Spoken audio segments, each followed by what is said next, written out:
Welcome back to Nothing But Nets. Nets coming off a really hard fought overtime loss to the Denver Nuggets. Denver, obviously one of the better teams in the league, expected to make a deep playoff run, and the Nets pushed them to the limit. They could have won the game. I want to get into a couple of things, especially defensively, what they did and what they didn't do down the stretch. Before we get into that, let me introduce you to my panelist, my co-host for today, John from Everything Brooklyn Nets.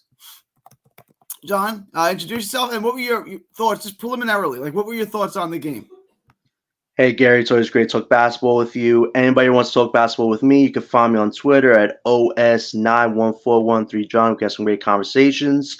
I thought last night it was a great fight game from everybody. You know, the Nuggets coming off a back-to-back. You figure the Nets would have more energy, but the compete level for those four quarters was great on many parts. I thought Thomas, he struggled a bit, but at the end, he was really cooking well. Dennis Schroeder, I mean, for the last three games, you could say this guy is the best vet on the team. He's cracked over 70-plus points. He's had over 26 assists the last three games. Like, he's just playing his role so effectively, and he's really working well with the young guys.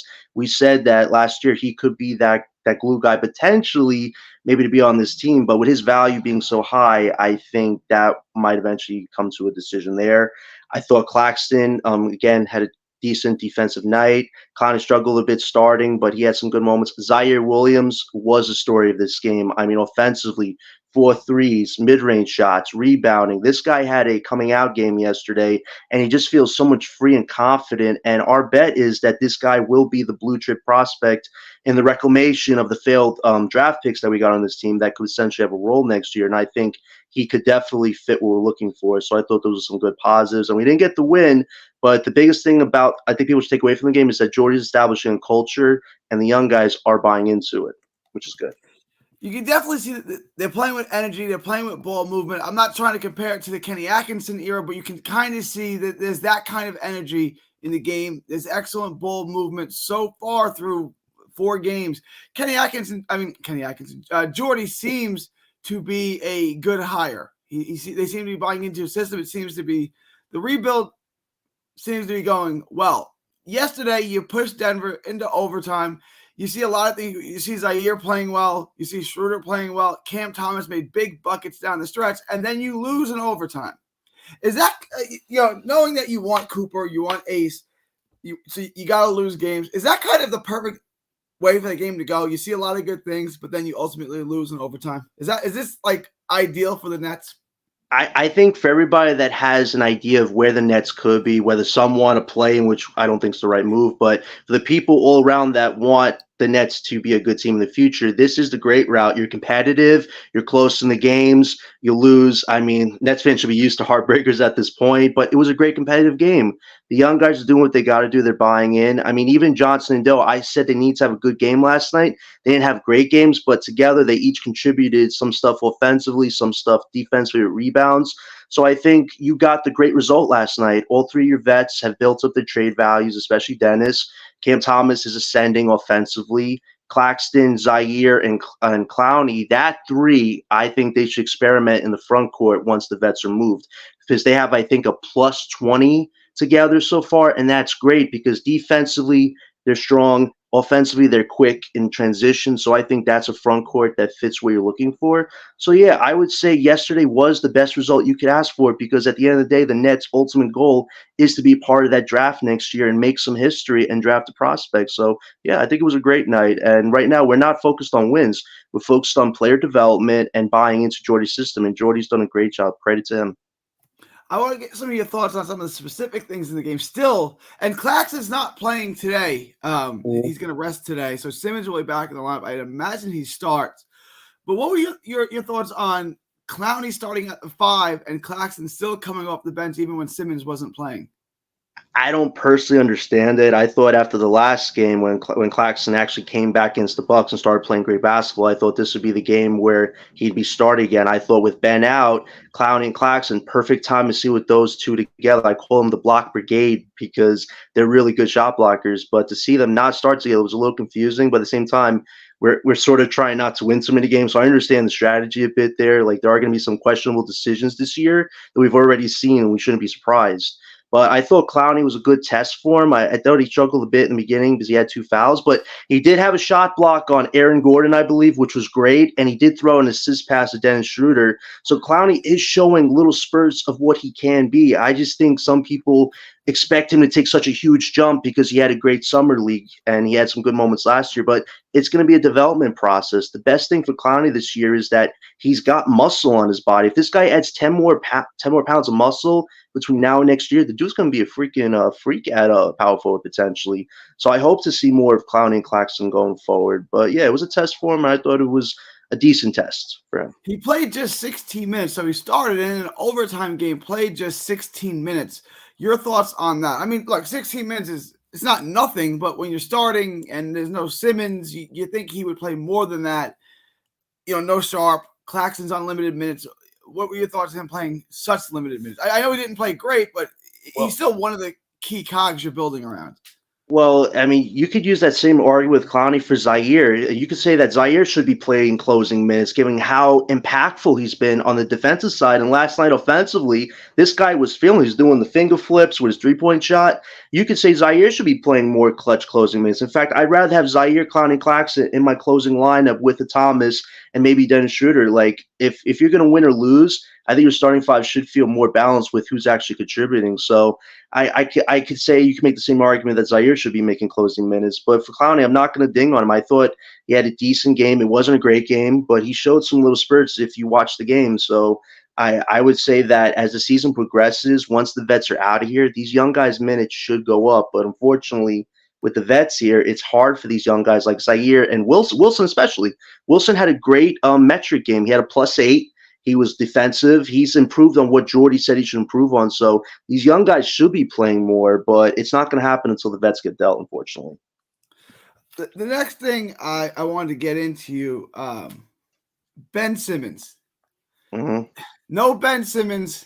You shoot 51%, 38% from three. You score 139 points, 125 in regulation, 14 in overtime. Is the Nets offense simply better without Ben Simmons?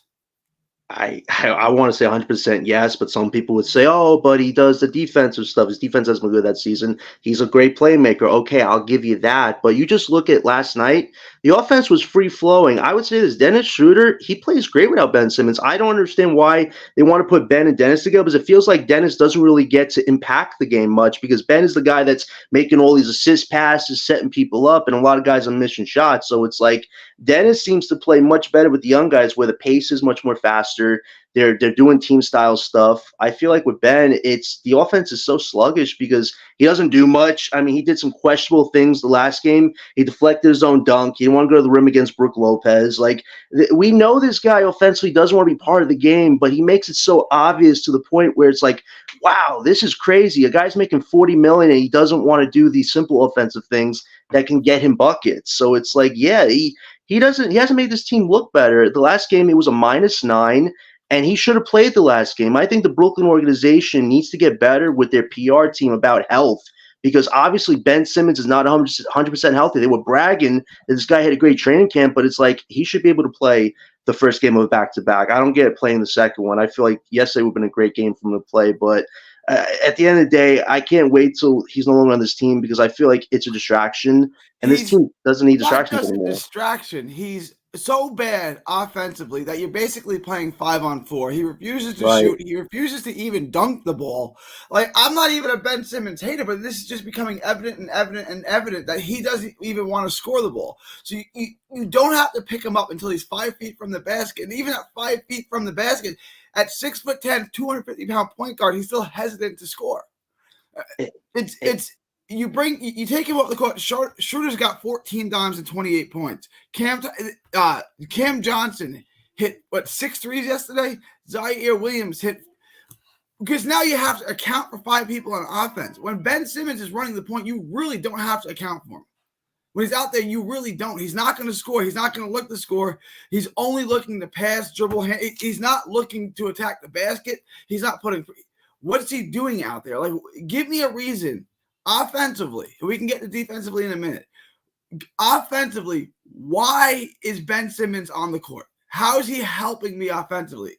I don't let you answer the question, but if he's not, which I don't think he is, we have to really consider if he should be playing at all. I 100% agree. And honestly, I even said that Sean Marks, if he wants a contract, then he should be able to turn every asset that's not going to be on this team into something. But you look at Ben Simmons, it's like not many teams want a $40 million contract, even it's expiring. But Ben has to give you something for a team to even consider it. And offensively, he pushes the pace when he throws these big assist passes, but they don't always go in. And when Ben has the ball in his hands, I'm calling this guy 0.1 second Simmons, because literally as soon as he gets the ball, a player is moving like maybe a centimeter or two. He throws the ball right back at him. Like, wait, Ben, I wasn't expecting you to throw the ball back at him. I thought you were going to dribble a bit, maybe go to the rim. It's like Ben is his own worst enemy because he's overthinking so much.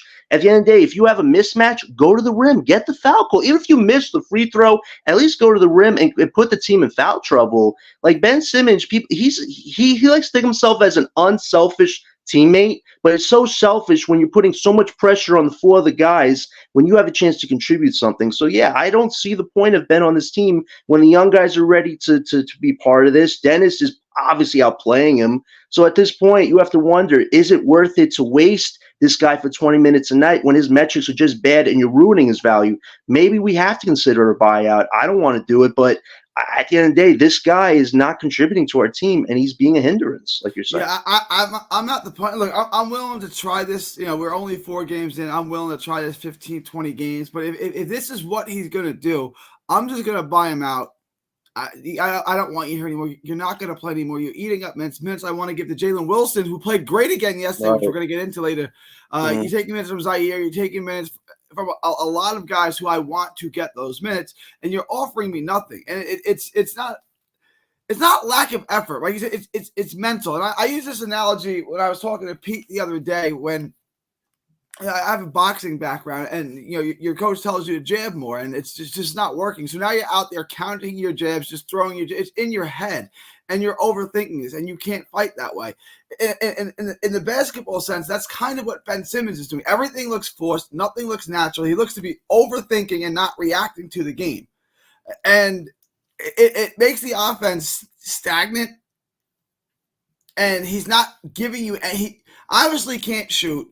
He doesn't even attempt to put pressure on the basket. We're not playing him out of a post game. I just don't see any more point in having him in there. And like I said, I'm not a Simmons hater. I think Simmons has a skill set that could be valuable, but he needs to get that right first. And I don't know, maybe that means going to China. Maybe that means going to Australia. I don't know. But what he's giving you offensively right now is not acceptable in an NBA. He couldn't average 20 points in the G League. He couldn't average 15 points in Italy. Watch a lot of Italian basketball. He couldn't score 15 points a game in Italy. He couldn't do it. Like he won't put the ball to the floor. He won't attack the basket. He's a 6'10". Just picture this. They're playing Atlanta, 6'10". Ben Simmons coming down the court, full speed, right? Completely downhill, between his legs, behind his back. What is Trae Young going to do? Nothing. Right, you just hope he passes, and he doesn't pass the ball. I mean, and he passes the ball, so he's doing exactly what you want him to do. It's getting almost painful to watch with him how putrid offensively he is. Every day we look at the Nets and they lose by 2, and he's minus 17. It's like, well, what if we just didn't put him on the court? We may have won, right? Like if we lose by a handful of points and he's minus 17, what does that tell me? It tells you that this guy doesn't know what's going on right now, because at the end of the day, we're in a rebuild. We're not playing for much right now. And his mindset should be like, okay, I'm in a contract year.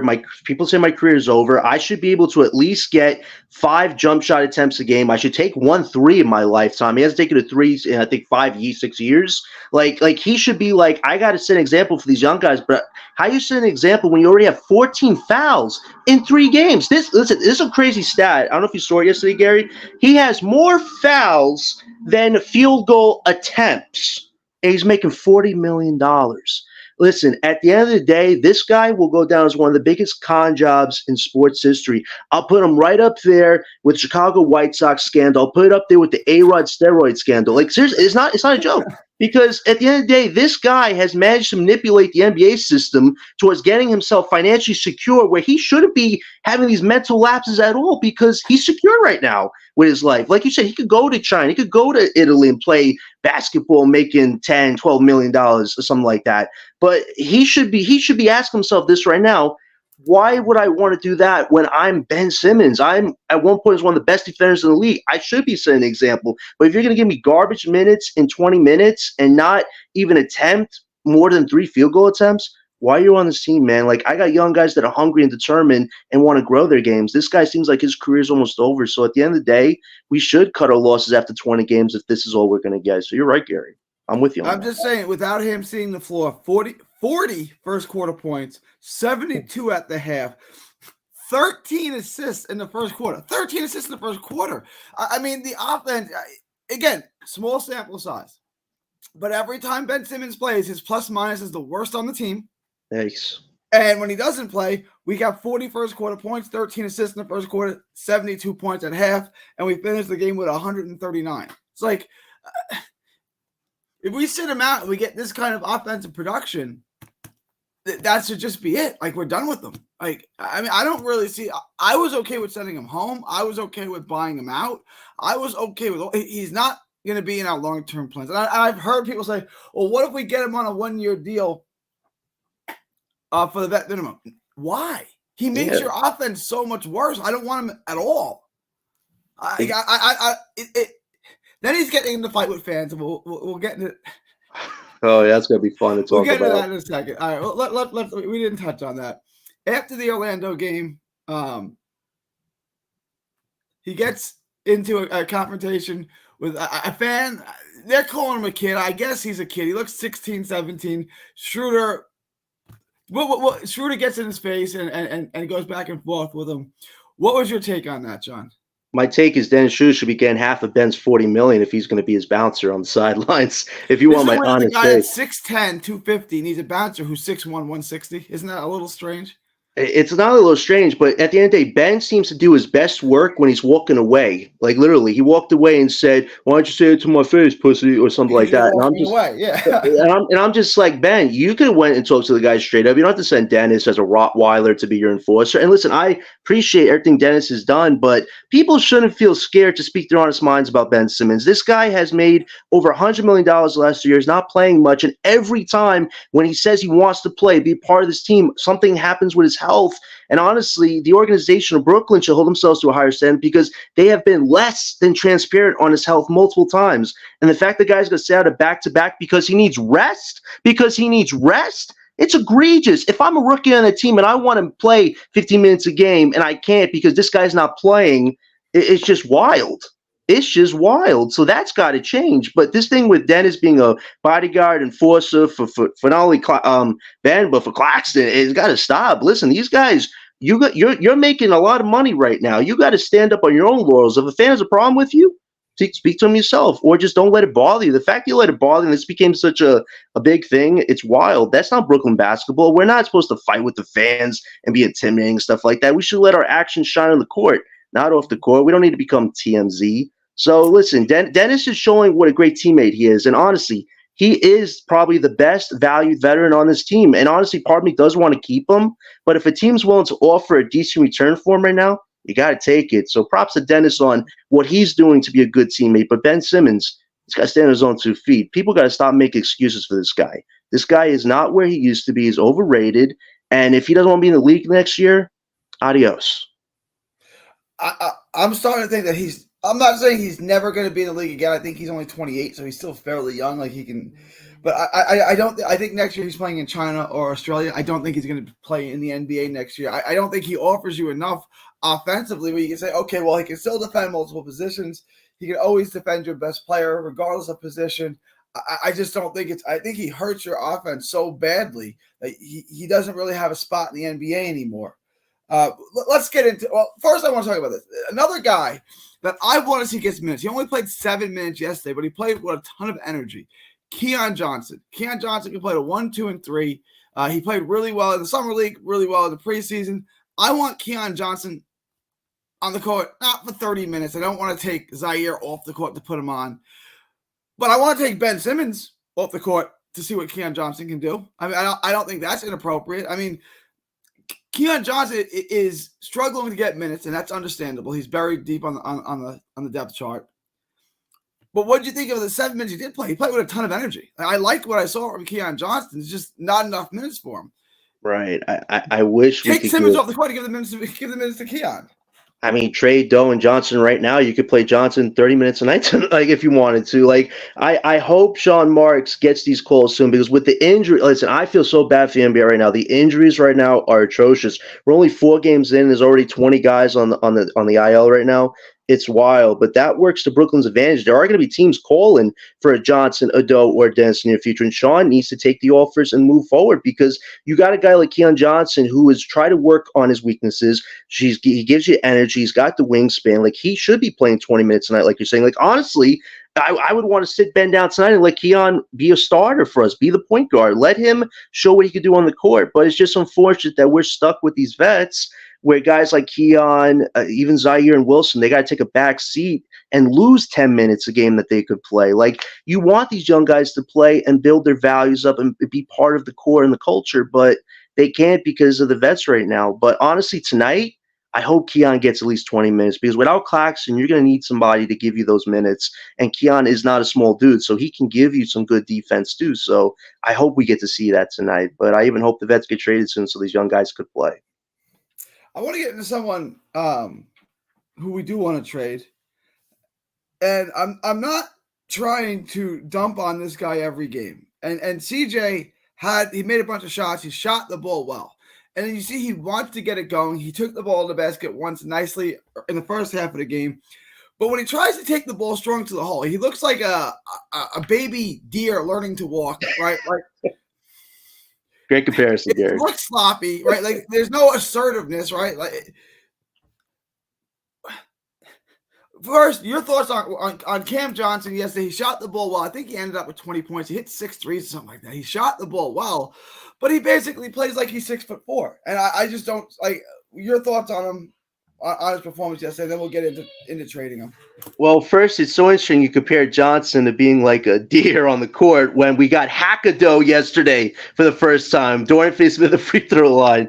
So we definitely got some deer problems on this team right now. So we got to address that. But yeah, Johnson, he gave you 20 points. He was hitting some threes last night. I think he was 6 from 10 from the three, and he was 7-14 on field goals. Like, that's not horrible. That's what you'd hope to get from Johnson on a given night to build his value up. But you also look at this. Minus 12. I don't know why people kind of want to keep Johnson because he's making over $20 million. Like Pete said, you don't want to be put in a position where you're forced to keep this guy longer than you have to, and then you got to add assets on him to get off his contract. We can't be like that. The goal for Brooklyn is to collect as much assets as possible, become one of the wealthiest teams in the league to make bigger moves down the line. But if we hinder ourselves and have to add things to Johnson to get off his contract, we're doing ourselves a disservice. So I hope in the near future that if Johnson could stay healthy and give you 18, 20 points a night, that a team will come calling. But, you want the young guys to play more minutes. Like, what Johnson's giving you is not what you need from a core piece to win a title in a few years from now. It's not. So I hope sooner rather than later we could get something decent back for Johnson because Zaire and Wilson are suffering right now with him having to play. How many minutes did he play? He played 40 minutes last night. Like, you want to give half of that to these young guys, and you can't right now. He was hitting his shots, so I see value on keeping him in the court. But if he's not hitting his shots, he's basically 6'9", 240-pound Peyton Pritchard, right? Like, if he's not hitting his shots, no. But Peyton Pritchard at least plays with energy, so he's worse. Yeah, but Peyton's more of a marksman, I would say, than Johnson. That's what I'm saying. If Peyton Pritchard's not hitting his shots, he's not going to be on the court, right? Like, he does one thing. You can't Sam Hauser, right? Like, is that what he is? Is he just a guy at state to shoot threes? Is that all he is?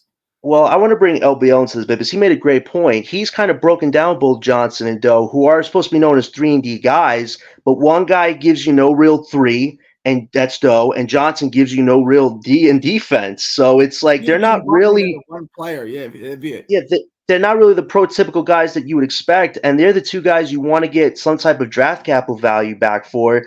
And with Doe right now, I know people want to freak out about the free throws and him taking that last shot, which we're going to get into more later. But it's like we got to get some type of value back for him soon because his value right now is maybe 3 second-round draft picks. And you don't want to even take less than that right now. So they got to get the ball moving on him. But with Johnson, you got to find a team that can match the salaries, keep each other under the apron, and get a late pick back for him. You'd be lucky to get a protected first-round pick for Johnson right now. But the Nets can't wait more than 30, 40 games to trade these guys. Like, it's got to be somewhere in the middle, like, because these guys, they had decent games last night, but they had 3 worse games before last night. So we got to get the ball moving sooner rather than later on those guys. I do think you'll be able to move Dorian Finney-Smith. I do. Mm-hmm. He has value. He rebounds. He defends. He's aggressive. Cam Johnson. I hated the trade when they traded for him. I hated the contract. Like, every step of the way, everyone keeps telling me that Cam Johnson is good, and every step of the way, he keeps proving me right that he's absolutely trash.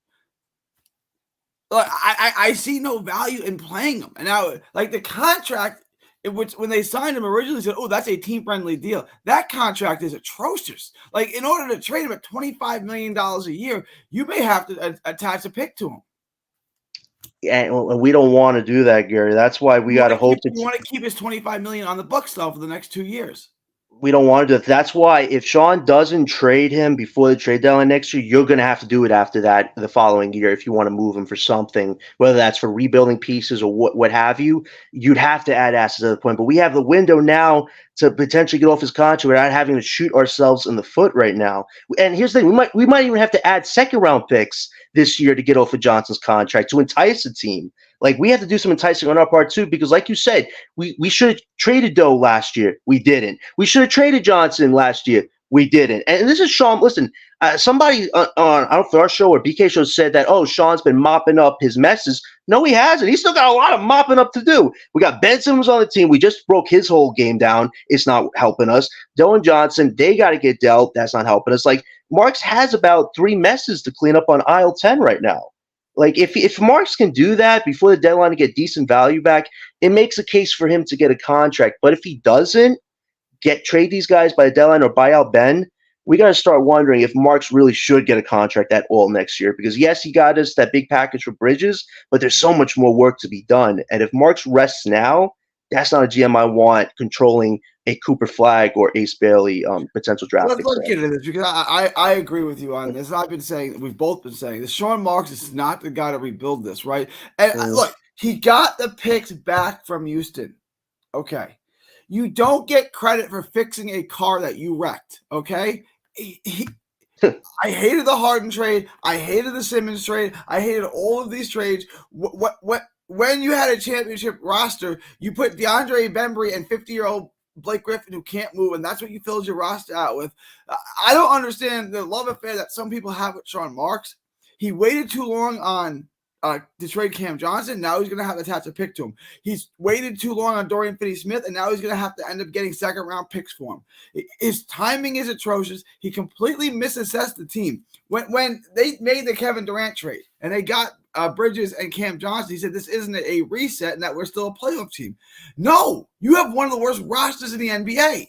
Like, we went in a matter of like 48 hours, went from maybe the best roster in the NBA with Kai and KD to one of the worst. And there's nothing there. And this is my next question, right? Mikal Bridges was supposed to be the next key piece to that soft rebuild. Like, they were already there. Like, they were still good, and Bridges was going to be their star. You've lost Bridges, replaced him with nothing, basically. Is your offense better now without Bridges? 100,000 million %. It really is. Now it's a new coach, it's a new system, so it's not a one-to-one. But, I mean, was losing Bridges good for your offense? It was great. And now you look at it, look what he's done in 3 games with the Knicks. He right now currently has the worst defensive rating on defending field goal attempts. Al Horford, yeah, you go check the stat for yourself. I think it's 65 point something % of how many field goals he's allowing right now. Al Horford has a better defensive rating than Bridges right now. 3 rookies have a better defensive rating. And you're going to love this. D'Angelo Russell, who plays almost no defense, has a better defensive rating right now than Mikal Bridges. So I'll give Sean Marks all the credit in the world. That dropped right in your lap, and you did the right thing by saying yes. And then you said yes to getting your picks back from Houston, who we owe millions of bottles of wine because they were on our butts trying to get a deal for those Suns picks. So thank you, Houston. But at the end of the day, Marks has started projects, but he's never finished them.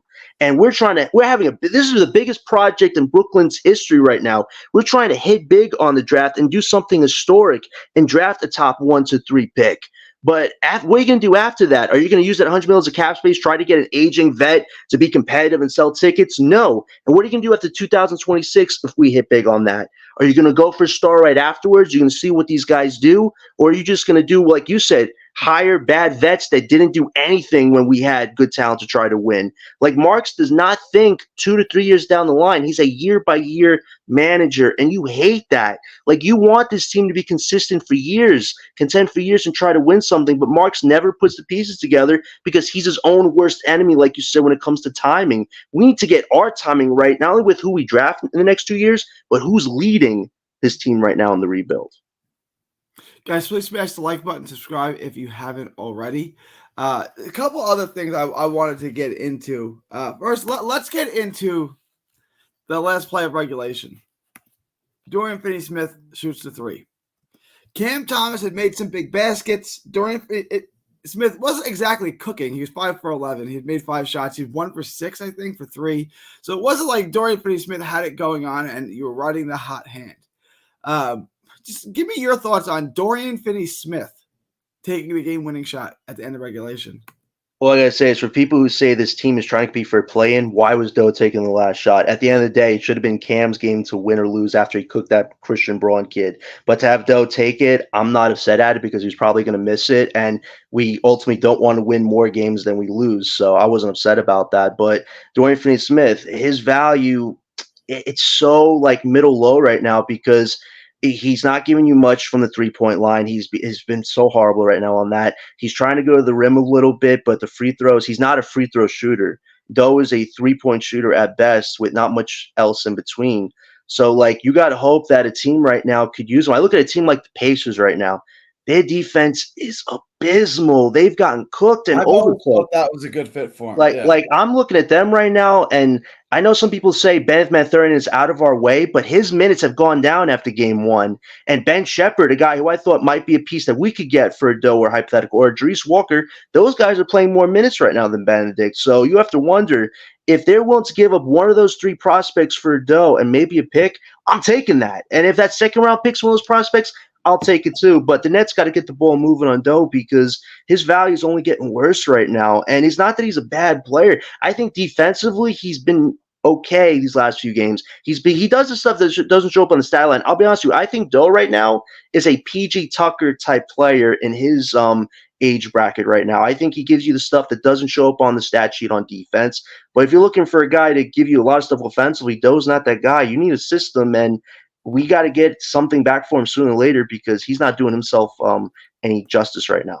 Look, playoff teams will want him. There's definitely value to him. It's just a matter of what are you going to get from it. And he's a better player than Cam Johnson.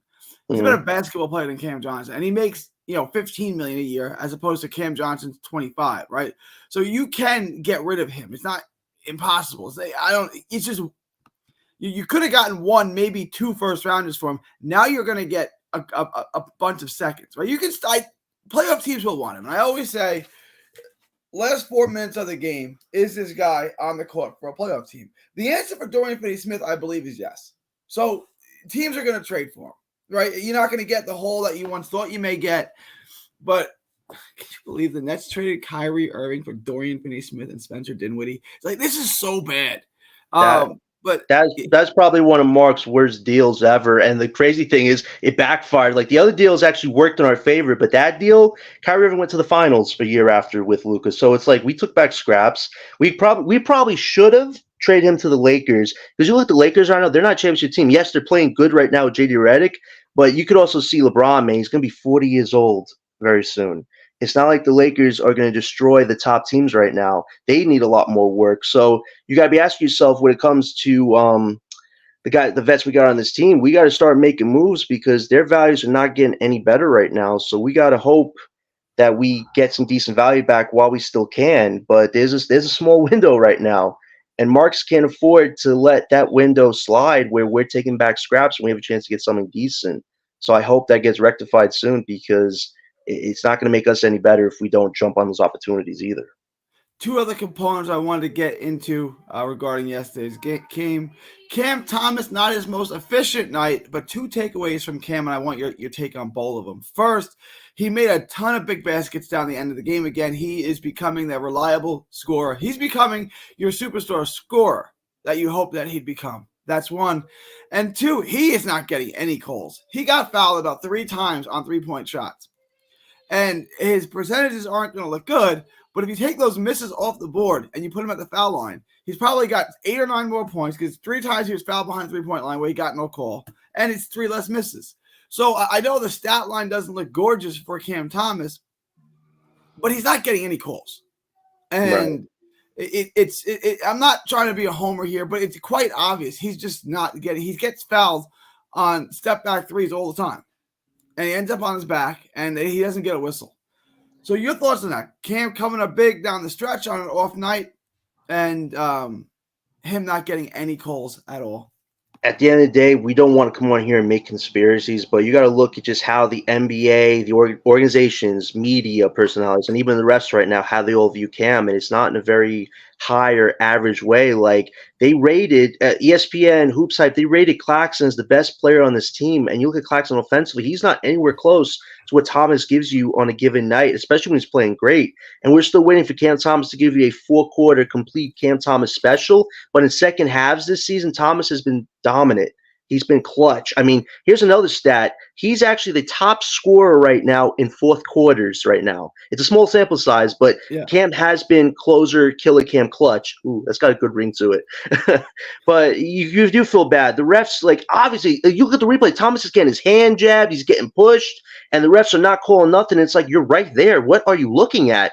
And honestly, this is why there's such a disparity with stars, superstars, role players, young talent. There should be no like crazy difference. Everybody should be treated fairly, whether you're a star or not. And Cam is a young star in the making because of what he can do offensively. But for the rest to not give him these calls, especially when they're blatant foul calls where, like you say, he's getting pushed on the floor, it's atrocious. But Cam can't let that get him down. I realize this about Cam. When he's not getting the calls, he gets a little passive. He's not offensively dominant, and he should just keep going no matter what. If they don't give you the call, say next one, I'm getting my and one, and I'm going to scream it, even if I get a tech from them. Like, Cam just got to keep doing what he's doing. He's buying into Jordy's system. He's getting his 20-plus a game. There's nothing you'd say right now that Cam has improved on. His steals have gotten better. His rebounding has gone up. The assists. The effort. You can see the effort and the level of play. I'm not going to go crazy on the assists because they took away the point guard position from him. We thought going into the season he might get a crack at the point guard position, but obviously not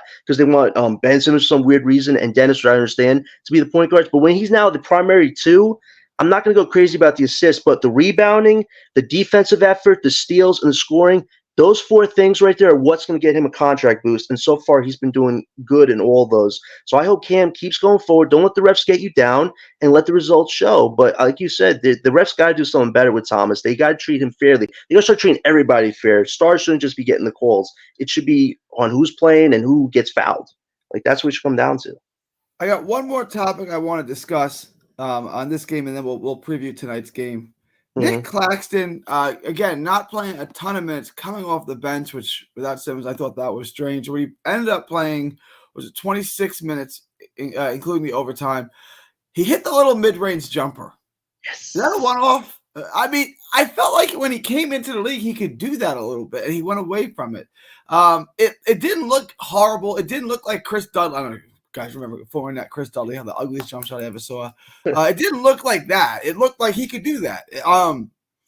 First of all, if he can do that, why doesn't he do it? And if he can, how much does that open up his offense?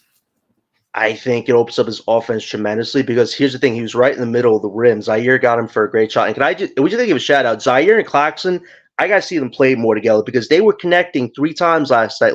We always talk about how Ben and Claxton have no chemistry. They don't. They never connect on anything, but I saw Zaire and Claxton being connected on defense and offense. I got to see what more they could do because I feel like Zaire, he could be what helps kind of Claxton unlock that offense. And if Claxton could give you 3 to 4 jump shots a night, take 1 to 2 threes, that's already an improvement because we want to see what Claxton can do offensively. He can't just be a rim runner. He can't just be a guy that gives you a layup or a dunk on occasion. He can do these things. If he's in the middle of the rim, take your mid-range shot. even if it goes in or not, because not many teams are going to guard that yet. But once they do, and if Claxton gets fouled trying to do it, okay, the offense has gone up. We're not just playing 4-on-5 basketball. We're playing 5-on-5. So, yes, that will make Claxton's game much better, and I hope we can see it. But also, we got to see what happens on a game-by-game basis because, like you said, Claxton's still getting brought back into the starting lineup. And I hope the next game, not tonight's game, but the next game, he's back in the starting lineup. I don't get why he's on the bench right now. It doesn't make any sense. And I hope once we figure out the Ben thing that him and Clowney start together because I think that's also what's going to open up Claxton's offense. Claxton needs other bigs around him to take the pressure off him because it seems like when he's the only big on the court, he never wants to do 2 shots, 3 shots because he's dealing with the big centers. So once they have more bigs on the court with Claxton, I think we could see more of an offensive opening for him. But we do got to see more of it because he's got potential, but you can't just go off of 1 or 2 shots and that's it. No. You look at his stat line. I mean, he played 26 minutes. He had 16 points, 12 rebounds, 3 blocks on 8 of 9 shooting. I mean, that is an incredible stat line for 26 minutes of play. And he didn't even do anything outside of hitting the little midi. He didn't do anything exceptional. He just played his game, and that's his stat line. First off, he needs to be on the court for 126 minutes. Right. We need to. If he's ready to play, he's ready to play. Right? Like that could really, really help us. If that's the kind of stat lines that we can expect from him. But what were your thoughts on the overall stat line, and also Zaire Williams, who also had an insane stat line as well? Give me your thoughts on those 2 guys, and they're coming off the bench now. But do they need to be starting and playing 35 minutes a game? I really hope once the vets are gone, we can experiment with the Claxton Clowney Zaire front court. Because imagine you got an Asa Cooper next year, and then Zaire comes off the bench, and you could play him with a Claxton Clowney interchangeably. We'd have multiple bigs on this court, and our defense would be playing some sweet music. So I hope they do that, the 3 of them. I think with Claxton, it's so great that we can actually talk about Claxton in a positive. Because the first 2 games, we're talking about his emotional outbursts, if he's going through a Dennis Rodman stage. And in that Bucks game, it's like, wow, Claxton found his hard hat. He came to work. Defensively was great. Like Claxton needs to show the maturity on a consistent basis. Let your defense shine because Claxton's defense is what's helping these other guys play good defense. He's setting a standard. He's setting a bar, and that's how he should be on a given night. I think, though, that his hamstring is not 100% healthy. He had a little mishap the other night where he jumped, and he was, like, out the court for, like, a few seconds. I think that hamstring is still a little tender, so I can understand why Jordy's trying to play him off the bench right now, because if his hamstring's not fully healed, you don't want to risk starting him and he gets hurt, and then you're not playing him for a certain few games. Like, Claxton is important this season to develop chemistry with the other young guys, so I'm not mad about that. But with Zaire Williams, man, him and Claxton have a connection. Like Claxton found him for a dunk last night. Zaire found him for a mid shot. These 2 bigs like understand each other. They know how to pass the ball, and they're both quick, which is great. So they can work together on offense. So I hope to see the 2 of them function well. And Williams, man, again, we said this guy could be the blue chip prospect reclamation project that we could keep next year. And we don't have to give Zaire a crazy amount of money. Give him a fair, decent contract, and he could be that maybe 6th man on defense for you, or be that 7th man on offense. Like Zaire is finding that confidence with his offense, and it seemed score 4 threes last night and have mid-range shots and dunks. The offensive evolvement that I've been proclaiming that he needs to do is what's already making him look 10 times better than what he did with Memphis. Like he said, I'm out of the cage right now. I feel free. I hope he continues to put his impact on the game and work with Claxton Clowney. I think those 3 could be important for our bigs in the future. Gary, you're muted. Feeling on him is quite high when he's hitting his shots. When he's playing with that type of energy, he obviously can defend multiple positions. There's a lot of upside to him. His ceiling's quite high if he's hitting his shots, which was always the knock on him is he can't shoot, and that kind of nullifies him and limits him offensively. But if he hits his shots, which he did yesterday, right, there's a lot of upside in him. The last 2 possessions of regulations defensively, the Nets did not double Joker. One of them they had DFS on him. I think the other had Claxton on him, and he's just big boyed both of them. Your thoughts on the decision not to double team, and was that the right decision? I mean, there was no chance they were going to stop him at that point. So, What are your thoughts on that? I mean, you have to give a lot of credit to Aaron Gordon. That guy's like a freaking quarterback on the court. The way he's easily able to backwards dunk the ball multiple times on us, like he's such a great partner for Nikola on the court because Nikola could just pass to him and say, "Toss on the hoop." Look, that's what they were doing, and I didn't really understand having DFS on Nikola because that matchup at the end, that's how they tied the game and sent the game into overtime. I kind of he had just big boy Claxton. So Finney Smith is obviously giving up 5 inches to him, but Finney Smith is stronger. So right, I guess that was the thought pattern. Neither of them worked at all. Yeah, they could have done a double team. Just be like, we're going to double team. If the other guy gets a corner 3, that's okay. That's because they played a better gameplay than we did. But it shouldn't just be one-on-one, because obviously Nicole is going to overpower both of them. But this is all just a message to Brooklyn. We need to get bigger as a team. Like, we need Zaire, Clowney, Claxton on the court in the future. We get Asa Cooper, we get bigger. Like, the Nets, if they ever want to be a serious team one day, we got to get bigger as a team. You look at a team like the Nuggets and other teams that are getting all these bigs, they have an advantage right now. And that advantage only gets stronger with depth. So Brooklyn, we got to catch up to that one day. We can't just have guys that are athletic, tall, lanky, quick on the court. If they're not playing good, solid defense against the best bigs on the planet, what are we doing? To be fair, Day'Ron Sharpe is their other big, and he's out right now. So, I mean, they have another big on the roster in Sharpe. We'll see what his role is when he returns. But let's preview today's game. Tonight's game. Memphis, still no official decision. I checked before an hour ago. I checked on John Morant. He's still listed as questionable. He didn't play their last game. Second end of a back-to-back. You got Memphis. What are your thoughts on Memphis? If obviously whether or not Ja plays is not a little thing. That's going to be a big factor. But what are some things to look for tonight?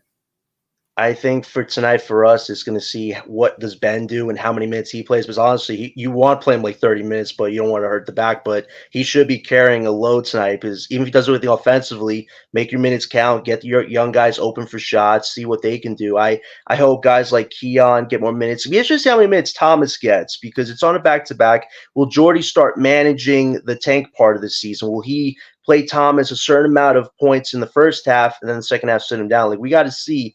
This is our first time to see in a back-to-back how Jordy operates.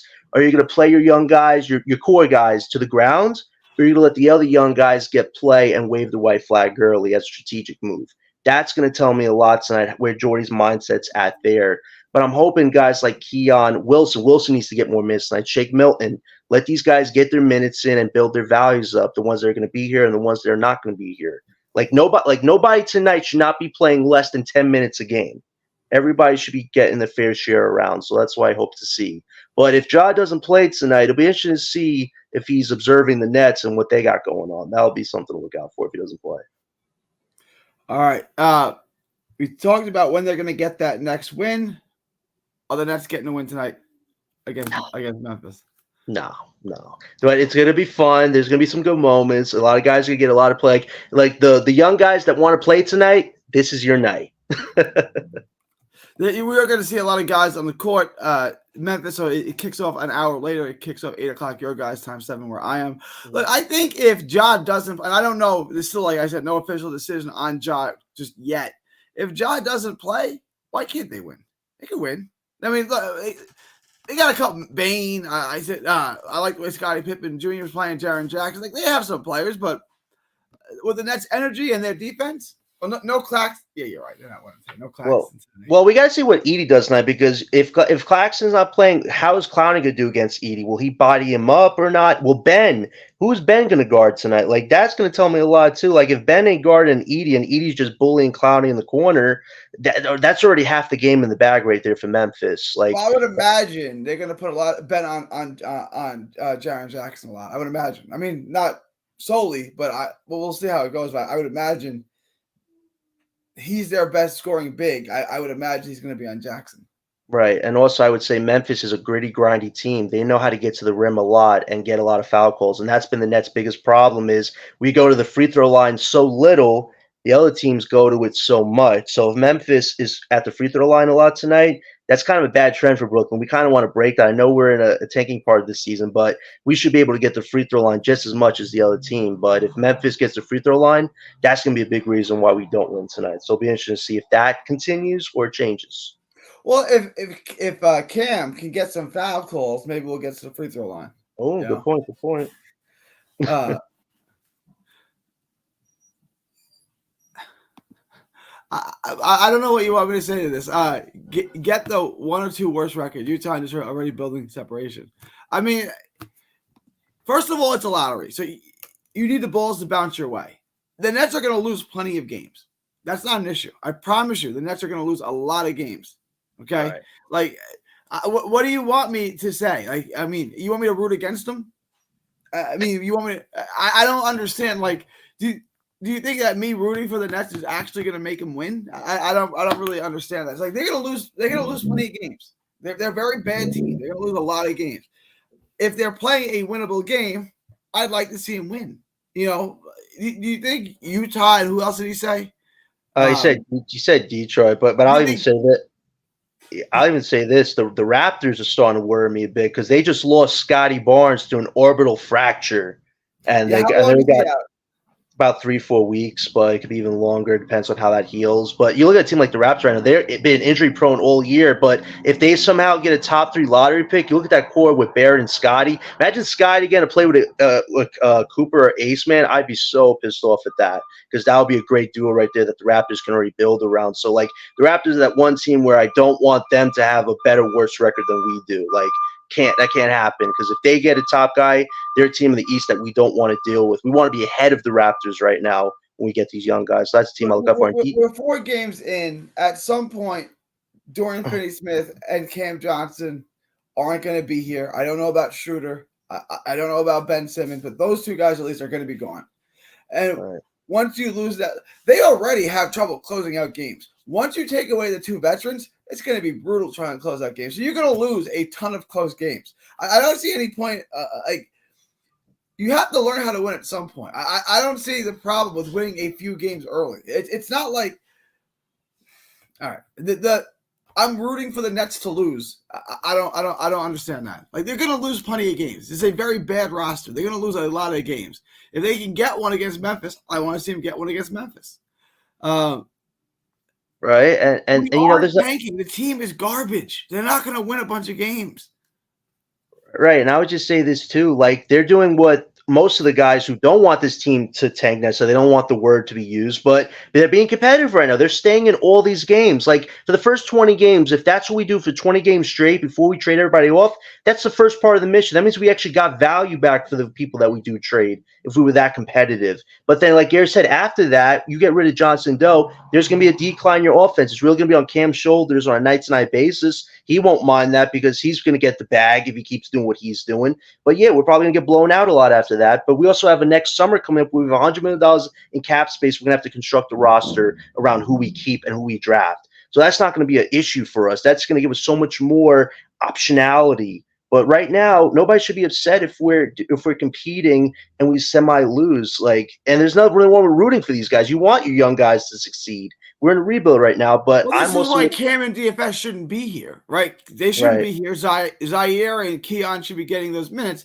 And if we had Zaire and Keon playing those minutes, more than likely we would lose because we don't have the veterans. But that's how Sean Marks screwed up this tank. Like he did like half a tank. He's like, well, I'm going to keep these veterans. I'm going to keep Cam. I'm going to keep DFS, but I'm still going to try to tank. It's like you got to make a decision here. You got to go one way or the other. And he just waited too long to trade these guys. Right, but Adar makes such a great point here. We should try to win versus the Bucks and the Knicks. I wanted to touch on that. The Knicks, we'll get to Oklahoma City may win the championship later, but so let's put that to the side. Knicks and the Bucks. I know it's early, but first Bucks, they look terrible. That pick is actually top 4 protected. I'm not worried yet, but that shit may go like the New York Jets and just that may be a runaway train of failure. It's early. They have one of the best players in the world, and they have Dame. But that Bucks pick, and we'll get to the Knicks pick too. I still think the Knicks are a playoff team. The Bucks, is Doc the worst coach in the NBA? And where do you see that pick ending up? Because it might not be that bad. This Bucks team looks like it looks like the Jets. It looks like this ain't working out. I mean, Gary, heist of the century in the making right now. I mean, I don't think any of us expected the Knicks and the Bucks to be this bad off the bat. Considering now control their futures, I'm happy as can be right now because there is so much disparity going on with the Bucks right now. I mean, Giannis and Dame, they went a whole summer without playing with each other. They were talking on the phone. Yeah, that's fine and dandy, but you can't talk your way onto the court. You have to actually be on the court to build chemistry. And so far, the numbers have been okay, but after them, who is your third option? Bobby Portis. He's not emerging as that guy. He's a six-man at best. Brook Lopez, offensively, he's okay with shooting threes, but defensively, he's a train wreck. And Torian and Gary Trent, they're not top role players that are going to carry you for 82 games. They're depth pieces. So, and you look at Doc Rivers, this guy picked the wrong time to try to coach these guys when it feels like the Bucks are in an inevitable rebuild right now. Giannis was already there when they were at the highest peak. But now it's after that, and Giannis has already got paid.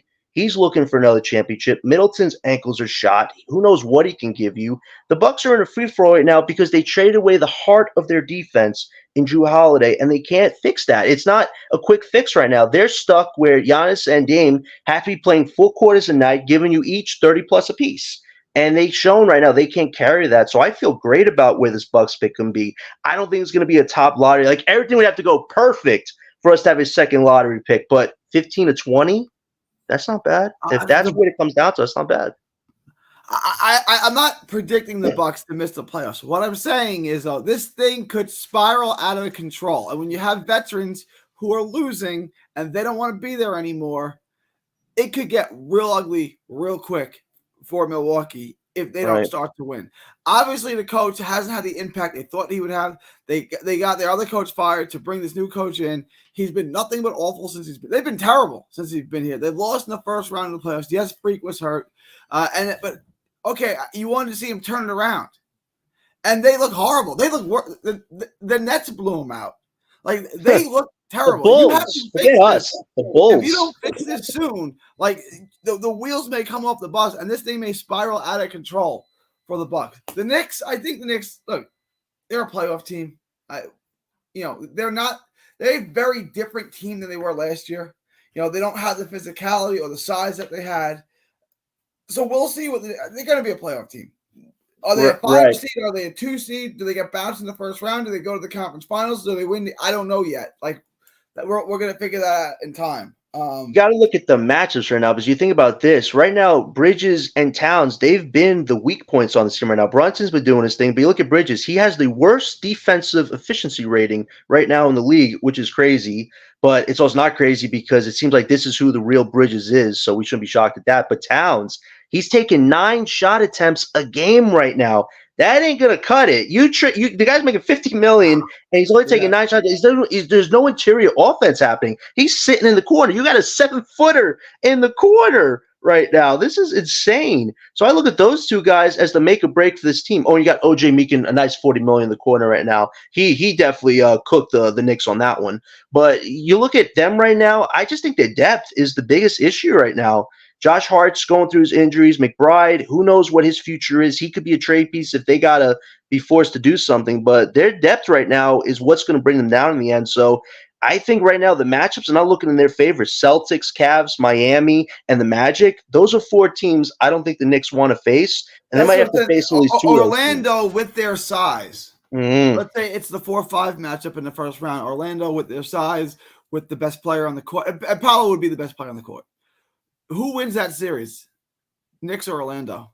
I think it's Orlando, and I would say this because of what he's doing offensively. I think getting KCP, that's so great. There's your extra defender, but just their size, athleticism. If Franz Wagner could have a great season and bounce back from how he did in the playoffs last year, that's another big. And Wendell Carter Jr., that guy is proving to be a wild card for them. He's a big now that can shoot threes and rebound an impressive click. I don't think many teams want to face the Magic in the first round, given just how much size they have, and they can also add some more pieces. I think the Magic aren't done yet with potentially making a splash at the deadline if they feel they have a chance to win this year. And I think a team like the Knicks, you have no depth right now. You can't afford for anybody to get hurt. If the Knicks have 1 or 2 main core pieces injured going to a playoff scenario, you're already halfway out the door there.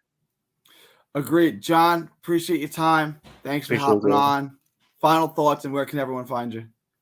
Another great show with you, Gary, as always. Man, I look forward to even more of these. Anybody who wants to talk basketball with me, you can find me on Twitter at OS91413. John, if we could talk some fun Brooklyn basketball. Listen, I think what last night showed us is we're on such a great trajectory right now. The vets are doing okay, especially Dennis. I think you get some decent draft capital back sooner than later if Marks hops on it and doesn't wait till the last minute. The young guys are developing. I mean, Jordy's doing exactly what he said he was going to do. Put player development as a priority. Let these guys have their misses and successes. And we're building a good culture right now. I think we're in a great trajectory. And if we get rid of these vets before the deadline, we're on our way to making history and getting a top lottery pick for the first time in our Brooklyn Nets history. So I look forward to that. And I think let's just keep the journey going. I think there's a chance we get 2 lottery picks the way Milwaukee. Oh my God, Gary, we can't talk that yet. Trade deadline, we'll talk that. We'll talk that. With the way Milwaukee is free falling. I mean, it's like a downward spiral for them. It looks ugly for Milwaukee, but I appreciate you guys. Please like, share, and subscribe. It is October 30th. Tomorrow's Halloween. From Texas. Dressing up, Gary? Yeah. Halloween. My wife's favorite holiday, so we'll do something. Awesome. All right. From Texas to the world, thank you, and God bless. Peace.